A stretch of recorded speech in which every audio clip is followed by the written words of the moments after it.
welcome to Friday Night Movie Reviews. I'm Keith. I'm Chris, also known as the CNG25 on YouTube. And this, folks, is the spoiler section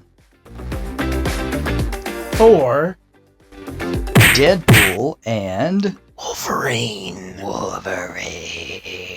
All right, so what we're going to do with this section, folks, is we are going to bring in the spoils.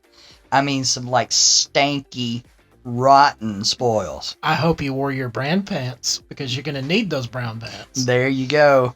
Put on your diaper because you're going to need the spoils for this one. If you've stumbled into this video by accident, you have made a critical error.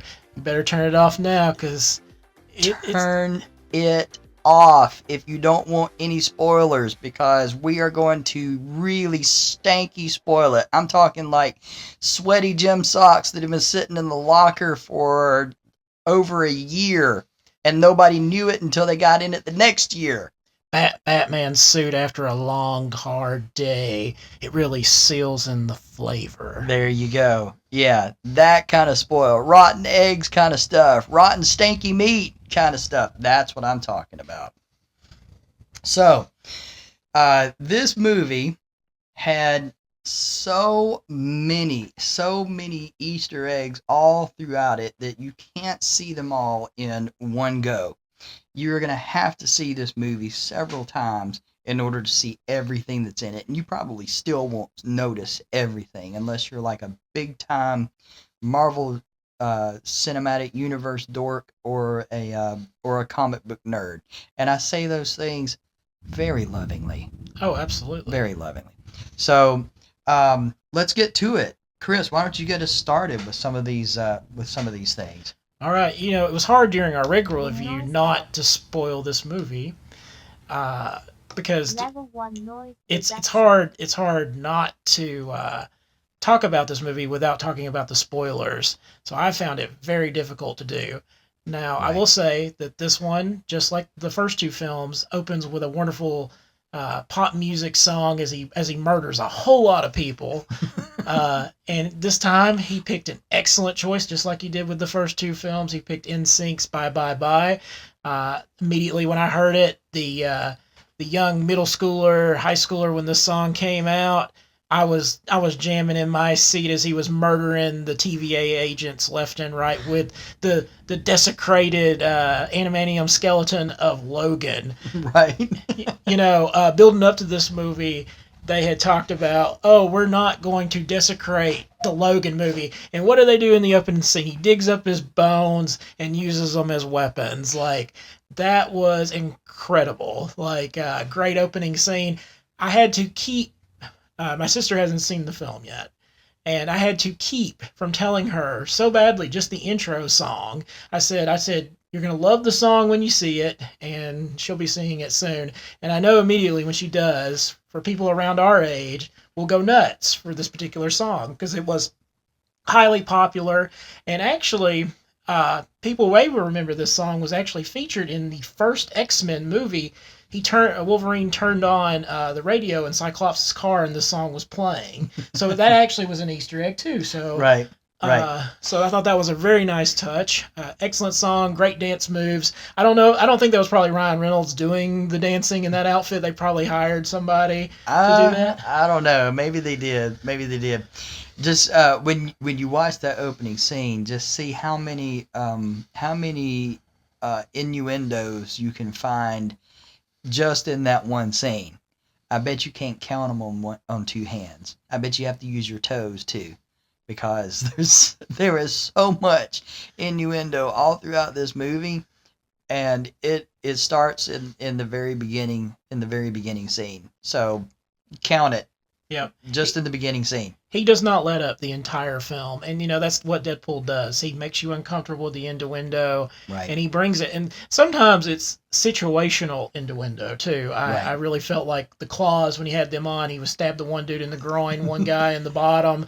And it looked like something out of a different type of movie, if you know what I'm talking about. And I think you do. Right. It was meant to be that way, folks, and it was meant to make you feel uncomfortable. Don't take your kids to see this movie. We can't reiterate that enough. Do not take your kids to see this movie. It's rated R. Yeah. They shouldn't be there anyway. Yeah, But they definitely don't need to be there for this one. There's so much innuendo in this movie and so many adult situations that you would have to explain a lot on the way home. Yeah, that just seems like a therapy session waiting to happen. Right. Kind of similar me seeing RoboCop when I was 8. So yeah. So the opening scene wasn't the only scene that had some things we want to spoil in it. They actually bring out a character. If you don't know the premise of the movie, Deadpool's universe. His whole entire world is about to be destroyed, and it's all connected to this whole timeline thing that Marvel has introduced, the whole multiverse and all that kind of thing with the alternate universes and all that kind of stuff. His particular timeline is about to be destroyed.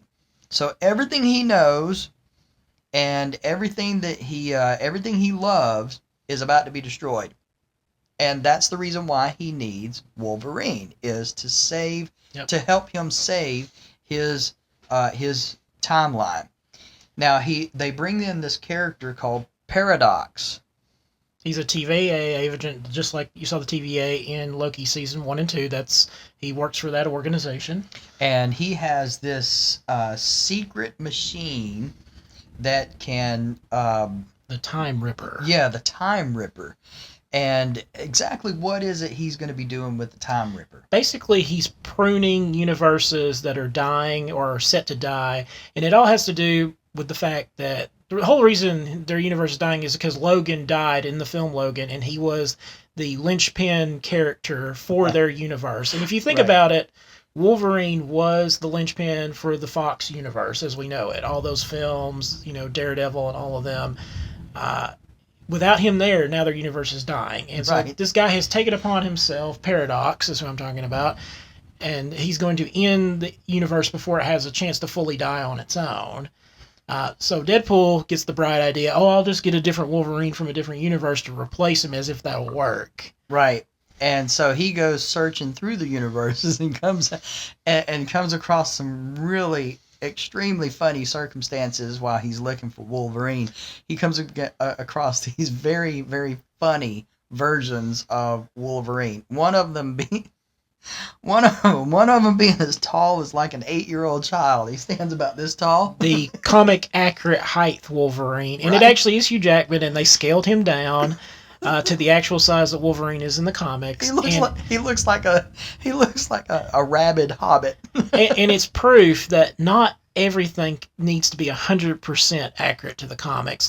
There can be certain things that can be mildly changed like that. Right. That just wouldn't work in reality. Yeah, it definitely would not work. I mean, I definitely could not see a Wolverine movie with him standing this tall. Being an Oompa Loompa. Yeah, that's not going to work. And threatening the likes of like Sabretooth. Yeah, you just couldn't take that seriously. It works in the comics, not in a live action film. Not in live action. And I call this thing the Wolverine montage because they finally give us a lot of the things that we want to see. This is something I was trying to get at in the other review, was you get to see the tanned outfit Wolverine and the Hulk comes out. If I had just gotten 30, 35 more seconds of the Hulk actually going to Pound Town on Wolverine, I would have just been like absolutely amazed. The Hulk does not come out. Unfortunately, that would have been epic, but you get to see his arm, and he like slams Deadpool into something. Right. You get like a very brief, very, very extremely brief scene of it. But the thing about the whole that whole montage is a lot of those things, like we said in the other video, a lot of those things were ripped straight from the comic books. Wolverine up on the X-Cross, that famous cover. Yep. So if you're a fan of the comics, if you love the comic books of Wolverine and Deadpool, you're going to see a whole lot of that kind of stuff in it. Because they just tear it straight from the comics. I mean, I got to see Age of Apocalypse Wolverine. Right. with the giant hair, missing the hand, Yeah. with the stub. Like Leaned up against the wall. I mean, never in a million years did I ever expect to see Age of Apocalypse anywhere in a live action movie, because it wouldn't be feasible for the amount of people that actually like it. Right. He looked incredible, and it was Hugh Jackman again. Now, Right. there was one Wolverine that wasn't Hugh Jackman, and this was a rumor that had been featured around for a while, that had been scooting around. Henry Cavill actually got to play Wolverine Right. as a cameo. And this is what I consider a real cameo, because there are people in the movie that they're calling a cameo, but I consider this a cameo because he didn't really have any lines. He kind of just did a grunt, and assaulted Wolverine like most of exalted Right. Deadpool. I mean, Right. And had the cigar in his mouth. oh, it was great. He was working on a motorcycle, like Yeah. he was wearing the tank top. Like he looked good. I mean, he was a little too big to be Wolverine, but it was fan service. It looked really good. Yeah. It looked really good. Now some of the other Easter egg and kind of spoiler type things that we saw in the film. What would be next? Oh, the big So one. after the Wolverine montage. Oh, the big one, the bait and switch one. The one where you think it's one character, but it's Right. somebody else. Right. So let me go ahead and tell you guys. Set the scene up for them. Yeah. So they basically what happens is Deadpool and Wolverine. Okay, so I wanna introduce this first. Deadpool begins to see himself and gives himself the moniker Marvel Jesus. It's me. I'm Marvel Jesus. And he is the one who is supposed to save the Marvel Universe. All right? So he views himself as the Marvel Jesus, and he calls himself that.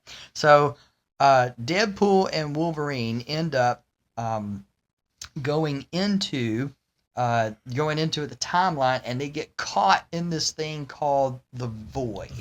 And that was featured in Loki, where he met the Loki variants. Exactly. So these two are in the Void, and that's where one of their biggest fight scenes comes in, and they just tear each other apart. And one of the things that's so funny about it is when they land and they get up and they start to fight. In the background, behind, which one was it, Wolverine or Deadpool? Deadpool, he threw him into it, yeah. In the background, behind Deadpool, you see this broken stone, half buried in the sand, and it's the old 20th Century Fox introduction logo, buried in the sand. Basically making fun of 20th Century Fox, saying, you messed up, you broke it, but look at this, we're breaking you.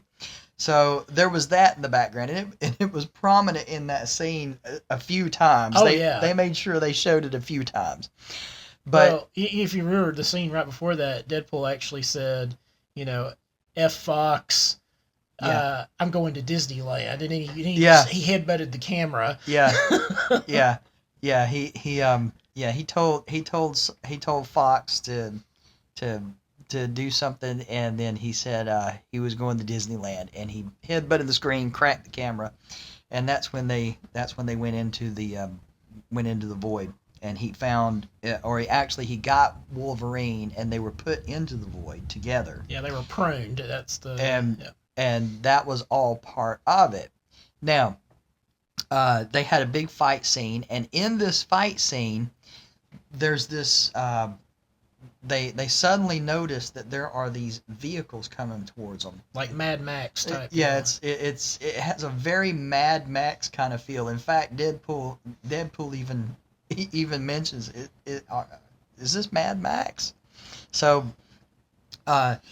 these vehicles come toward them and circle around them, do the whole circling around the two of them, and you'll notice some characters in those in one of those vehicles, and one of the characters that's in the vehicle is one from one of the X-Men movies. It's Toad.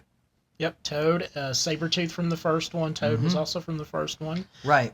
So Toad, the guy that played Toad, he comes back. The actor that played Sabretooth, he actually comes back and appears in this movie. It's the old characters. And then suddenly there's this guy who jumps from this tower that they are hauling around with him. He jumps from the tower and he does this dramatic superhero landing. And Deadpool makes a comment about it. Uh-oh. Oh, wow. Deadpool makes a comment about it. And all you see is this robed, hooded figure, and you see the robe comes up just over his the sleeve comes just over his arm like this, and you can see some red and white and blue on it as he has his fist on the ground, and Deadpool starts going all fanboy. And they play the Avengers music in the background too, trying to hint who it is. Dun dun dun. And so they're hinting as to who it is, and he's starting to go all fanboy because he is a big Captain America fan. He loves Captain America, and so he goes over and he's talking to it. Suddenly the guy pulls his hood up, and who is it? Chris Evans. Hmm? Chris Evans with the beard. That's the actor. That's right. It's Chris Evans from the Avengers movies, from Captain America. Yes, he is in the film. And he pulls his hood back and he's standing there and he does the whole thing where he's like this. And here comes the bait and switch, though. Deadpool walks up behind him and he's going all fanboy. He's giving him a hug from behind, feeling his pectoral muscles, feeling his shoulders, feeling some other areas of his body. Feel the innuendo. And he's so he says, he starts to speak, and Deadpool turns and says, he's about to say the words. Oh, he is, yeah. And all of a sudden he says, flame on! And he bursts into flames, because if you'll remember, folks, Chris Evans also played Human Torch in Fantastic Four. In the first Fantastic Four movie. So they did a bait and switch on us. Turns out it's not Captain America at all, and it even surprises Deadpool. And so there's that. He's not Captain America. He's Johnny Storm. Johnny Storm from Fantastic Four. So they end up going into. He. Also, that was one of the other X-Men characters that was in that caravan was Pyro. Pyro has the ability to control fire, so he actually brought the Human Torch down. Like, we found a villain that can defeat the Human Torch. That would be Pyro. Right, that would be Pyro. So they end up imprisoning them and taking them to this city. Now, you've seen in the previews, you've seen the big head of Ant-Man, right? Well, it's not just his head. It's his whole body. A giant Ant-Man. And they use his hands as a gate. And they open his hands up like this. And they roll in, and the head is used as a building for the bad guy. And it turns out that the bad guy is Cassandra Nova, Charles Xavier's twin sister that he never knew. Big reveal there. So that is the main bad guy in this movie. So it turns out that Cassandra and Paradox actually have an understanding between the two. She's living in the void, and he doesn't mess with her. And that's kind of their understanding. But as fate would have it, later on, she ends up escaping. And that's whenever things start getting really hairy, is whenever she escapes and she actually comes into our world, or Deadpool's world, and starts wreaking havoc. So back to this scene with the big reveal of Cassandra Nova. What comes next as far as spoilers go? After that scene, you have Lady Deathstrike is also there, but I will mention too that they did get a different actress to play Lady Deathstrike. They had the Juggernaut from X-Men 3 United, the one of the worst X-Men movies they made. Right. they had a different actor because obviously the actor didn't come back to play Juggernaut again. Right. They also had Azazel from X-Men First Class, but it was a different actor. Right. So they did kind of cheap out in some regards. Only Toad and Sabretooth were played by the original actors. Exactly. Exactly. And I'm sure there's probably some more background characters that I'm missing again because there's so many Easter eggs that I may have missed that were there in that scene. There was minor characters or may have been actors or people that people recognized. I just didn't know who they are. So after Deadpool and Wolverine meet Cassandra Nova and have words with her, they end up escaping. Now, nobody has ever escaped from this town that she lives in. So it's kind of an unbelievable thing that these two actually were able to do it. But they escape, and they end up finding some other characters that after they have a big old fight scene inside of a Honda Odyssey. Provided by a Deadpool variant known as Nice Pool. Nice Pool. and he has Dog Pool with him. One of the weirdest looking dogs I have ever seen in my life. Right. It was fantastic how they found this dog because it's an actual dog. It's not a CGI dog. It's a real dog, and that dog is heavily featured after this. And you can tell that Deadpool covets that dog, and Nice Pool has these really nice like golden guns that he really really wants. Right. And all of that comes into play later on in the movie. But the dog's name is Mary Poppins. Yep. So just to kind of give you a clue as to some of the goofiness that goes on in this movie, it's Mary Poppins. So anyway, they escape. They have this big fight scene inside the Honda Odyssey that was provided by Nice Pool, and they end up kind of knocking each other out basically, or fighting until they're both so exhausted they can't go anymore.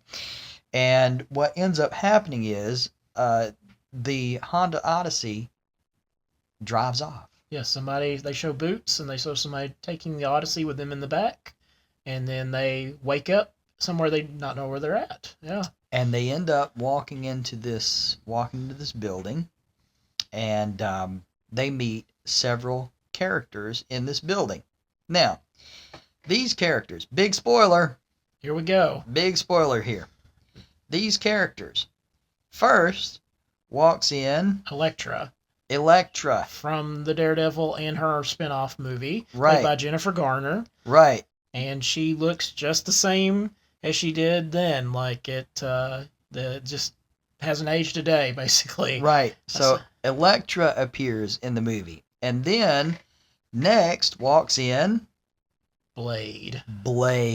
That got one of the biggest applause in the theater, seeing Wesley Snipes. Wesley Snipes as Blade came back and played Blade in this movie and did a marvelous job. As he points out in the film, he goes, "There's been a lot of Punishers, but there's only been one Blade." Right. And then Deadpool just kind of looks at the camera like, "Oh, you don't know what's coming, buddy." That was a great joke. Wesley Snipes was fantastic. I don't want anybody else playing Blade. He is Blade. Yeah. It was really good to see him back in the role, and he did a marvelous job at it. And then not the last, but the next to the last character to walk in is Gambit. Played by Channing Tatum. The guy that was... They had intended 10 years ago to make this film. They were going to make Gambit. Channing Tatum was going to star in it, but it never came to fruition because obviously Fox was being sold to Disney. So, yes, ladies, if you saw the movie Dog, or if you saw the movie Magic Mike, or if you saw Lost City and fell in love with the main character, the main male actor, yes, he appears in this movie too as Gambit. Lemmy Robreau, yeah. Yep, and he even has the French accent. And Gambit makes fun of his accent. He's like, I cannot understand a word this guy is saying. Deadpool makes fun of him all throughout the whole rest of the film. Do you even understand who is your voice coach?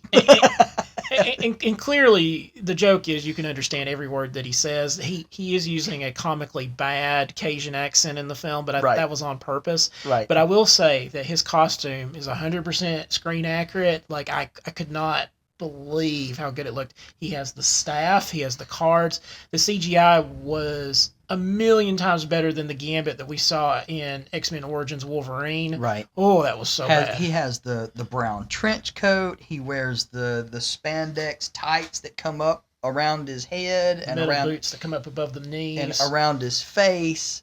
That makes his hair do the funny thing on the top. I mean, it is incredible. It is incredible. When I tell you that that Disney went overboard on this movie to make this movie accurate, they really, really outdid themselves. Yep. Especially with reintroducing the characters and people and the actors that people have wanted to see play these characters. Yep, exactly. Like there was people championing to seeing Channing Tatum actually play Gambit, and everybody loved Blade. Like Right. They may have not liked the very last film that he did as Blade, but I liked it. But people still, there is only one Blade as far in most people's eyes, and I hope Marvel, Disney, if you're listening, Wesley Snipes, give him a call. He has been very just campaigning online that he is Blade. And honestly, he said he never thought he was ever going to get that phone call. And Ryan Reynolds called him up one day and says, "Hey, I want you back as Blade." And that's the reason why these three that we've revealed, I don't really consider them cameos because they're actually important to the plot. Right. Like they actually They were. are not just in one scene where they give you one line of dialogue, you laugh, kind of like the Henry Cavill at the beginning as Wolverine. Right. Like this, they are actually real characters in this film. And they actually go back to the city and help Deadpool and Wolverine kind of fight Cassandra Nova. Yep. Now, the last character that makes an appearance in this scene is the little girl from the Logan movie, the one that held Logan in her arms as he died. X-23. X-23.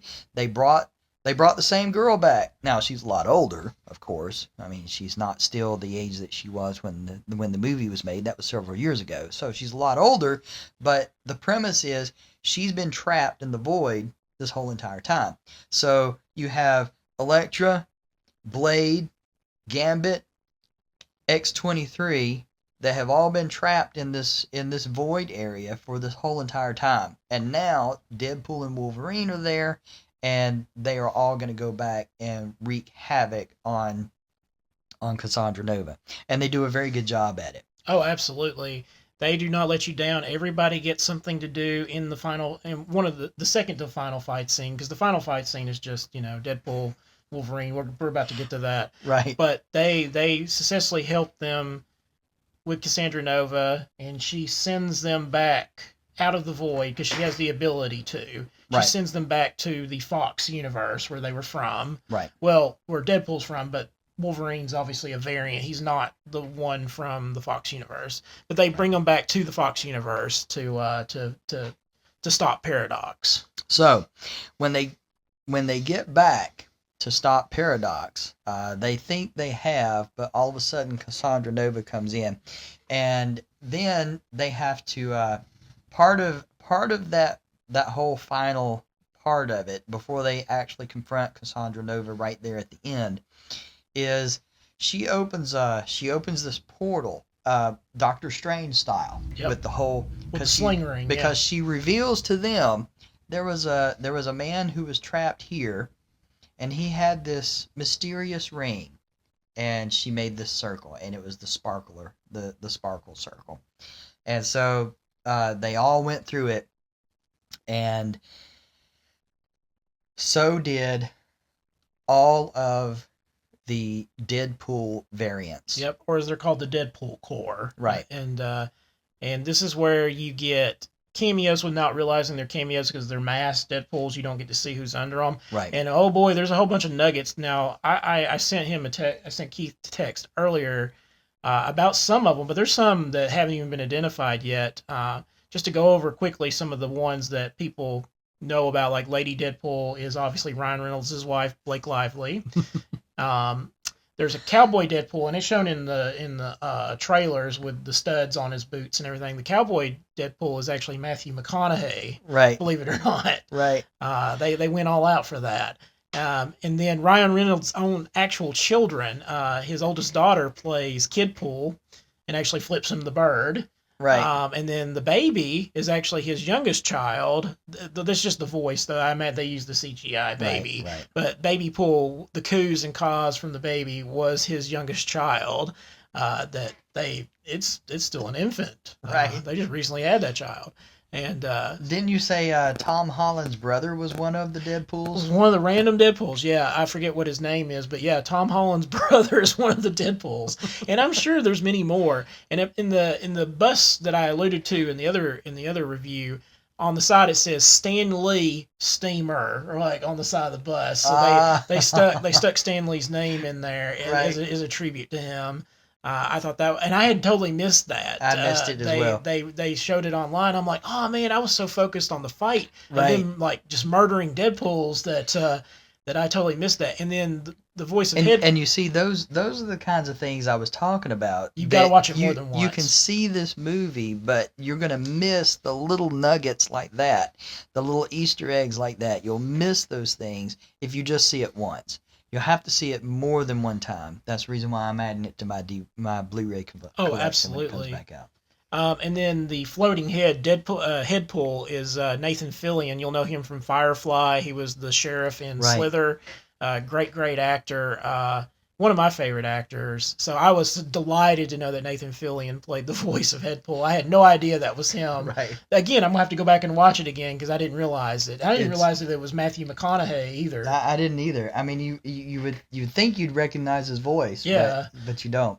You're so focused on everything else that's Right. going on in that scene. There's so much to absorb. Because there's so much going on, you just miss everything that there is.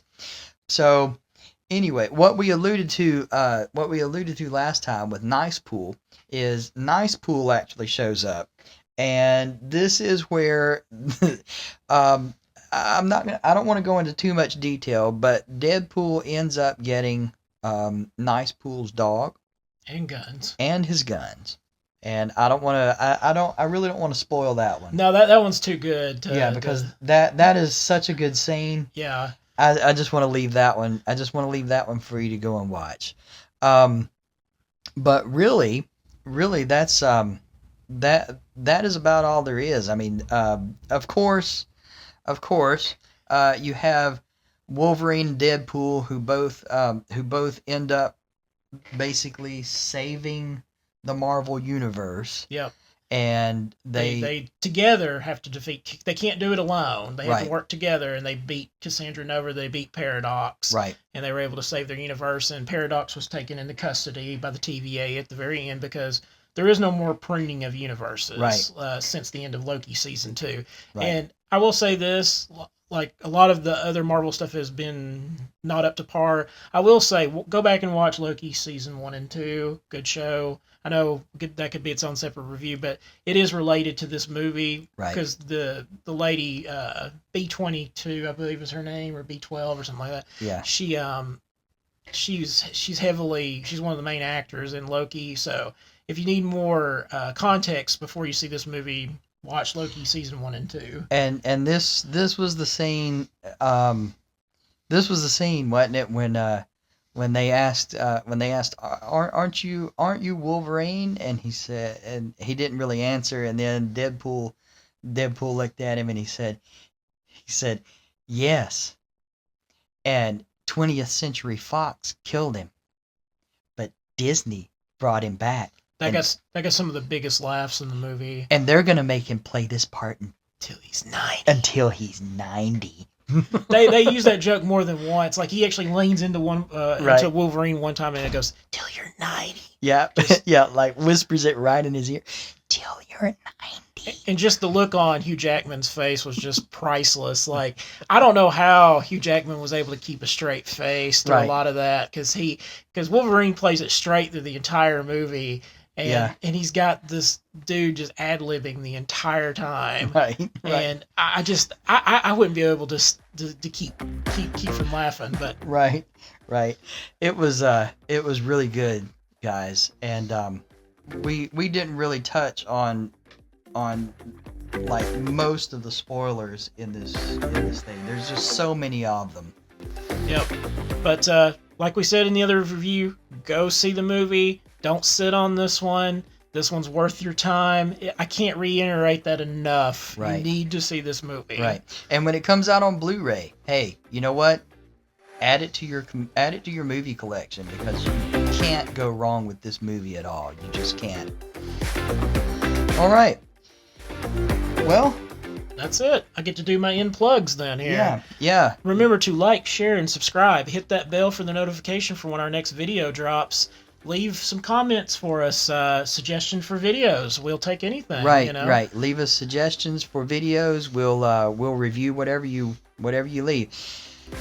Thank you very much. This has been Friday Night Movie Reviews.